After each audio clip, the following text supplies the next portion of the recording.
Perinthalmanna presentation സ്കൂളിലെ 8ാം class വിദ്യാർത്ഥിയായിട്ടുള്ള തേജസിൻ്റെ ആത്മഹത്യ നമ്മളെല്ലാവരും ഞെട്ടലുളവാക്കിയ വിഷയമാണ്.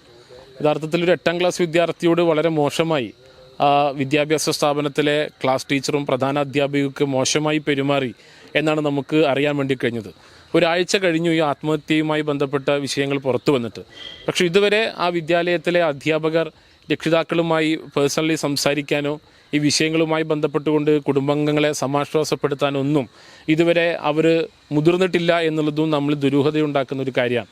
ഇപ്പോൾ ഏറ്റവും അനാവശ്യമായി ചില പരീക്ഷകളിൽ മനഃപൂർവ്വം തോൽപ്പിക്കാനും അതുപോലെ തന്നെ സ്കൂൾ മാറിപ്പോകുന്നതുമായി ബന്ധപ്പെട്ട ആലോചനകൾ നടക്കുന്ന സമയത്ത് TC നൽകാൻ ഞങ്ങൾ അനുവദിക്കില്ല എന്ന് പറയുകയും ബാഡ് സർട്ടിഫിക്കറ്റ് നൽകുമെന്നൊക്കെ പറഞ്ഞ് ആ വിദ്യാർത്ഥിയെ ഭീഷണിപ്പെടുത്തുകയും മാനസികമായ സംഘർഷത്തിലേക്കും എത്തിക്കാൻ വേണ്ടി കഴിഞ്ഞു എന്നുള്ളതാണ് ഞങ്ങളുടെ അന്വേഷിച്ച സമയത്ത് ഞങ്ങൾക്ക് മനസ്സിലാക്കാൻ വേണ്ടി കഴിഞ്ഞിട്ടുള്ളത്.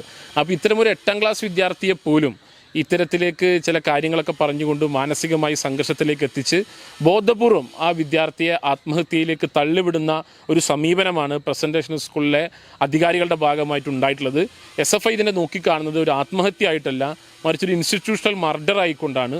അധ്യാപകരും അവിടുത്തെ സംവിധാനങ്ങളും മാനേജ്മെൻറ്റും ഒക്കെ ചേർന്നുകൊണ്ട് ഒരു പാവം 8ാം ക്ലാസ് വിദ്യാർത്ഥിയെ എങ്ങനെയൊക്കെ ഉപദ്രവിക്കാൻ വേണ്ടി കഴിയുമോ അങ്ങനെയെല്ലാം ആലോചിച്ചു കൊണ്ട് ചെയ്യാൻ കഴിഞ്ഞു എന്നാണ് ഞങ്ങൾക്ക് ഇവിടെ മനസ്സിലാക്കാൻ വേണ്ടി കഴിഞ്ഞത്. ഇപ്പോൾ ഞങ്ങൾ SFIയുടെ ജില്ലാ ഭാരവാഹികൾ എന്ന നിലക്ക് ഇന്ന് തേജസിൻ്റെ രക്ഷിതാക്കളുമായി സംസാരിക്കാൻ ഞങ്ങൾ ഇന്നിവിടെ പെരിന്തൽമണ്ണ അവരുടെ വീട്ടിൽ നേരിട്ടെത്തിയ സമയത്ത് ഞങ്ങൾക്ക് കേൾക്കാൻ വേണ്ടി കഴിഞ്ഞത് ഇത്തരത്തിലേക്ക് അവരുമായി സംസാരിക്കാതിരിക്കുകയും ബോധപൂർവം ആവശ്യമില്ലാത്ത പരീക്ഷകൾ നിർബന്ധിച്ച് എഴുതിച്ച് TC നൽകാൻ ഞങ്ങൾ ഒരുക്കമല്ല എന്ന് പറഞ്ഞ് ആ വിദ്യാർത്ഥിയെ ബോധപൂർവം മാനസിക സംഘർഷത്തിലേക്ക് എത്തിച്ച് ഒരു ആത്മഹത്യയിലേക്ക് തള്ളിവിടുന്ന ഒരു ഇടപെടലാണ് അധ്യാപകരുടെ ഭാഗമായിട്ടുണ്ടായിട്ടുള്ളത്.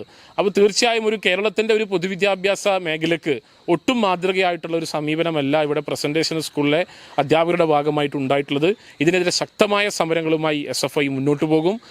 SFIയുടെ ജില്ലാ കമ്മിറ്റി തീരുമാനിച്ചിട്ടുള്ളത് നാളെ വിദ്യാലയത്തിലേക്ക് പ്രതിഷേധ മാർച്ചെടുക്കാൻ വേണ്ടിയിട്ടാണ്. ശക്തമായ പ്രതിഷേധവുമായി മുന്നോട്ട് പോയി തേജസിൻ്റെ കുടുംബത്തിന് നീതി ലഭിക്കും വരെ ഈ പോരാട്ടത്തിൽ SFI എന്ന് പറയുന്ന വിദ്യാർത്ഥി പ്രസ്ഥാനം ഉണ്ടാകുമെന്നുള്ളതാണ് ഞങ്ങൾക്ക് സൂചിപ്പിക്കാനുള്ളത്. Electrical, plumbing, sanitary, home appliances, lighting എന്നിവയ്ക്കെല്ലാം അട്രാക്റ്റീവ് EMI ഓഫറിൽ 0% ഇൻട്രസ്റ്റോടുകൂടി നിങ്ങൾക്ക് ലഭിക്കുന്നതാണ്. ഇനി നിങ്ങളും എന്നെ പോലെ മേൽക്കോയിൽ വിസിറ്റ് നിങ്ങളുടെ ഡ്രീം ഹോം റിയാലിറ്റിയാക്കൂ.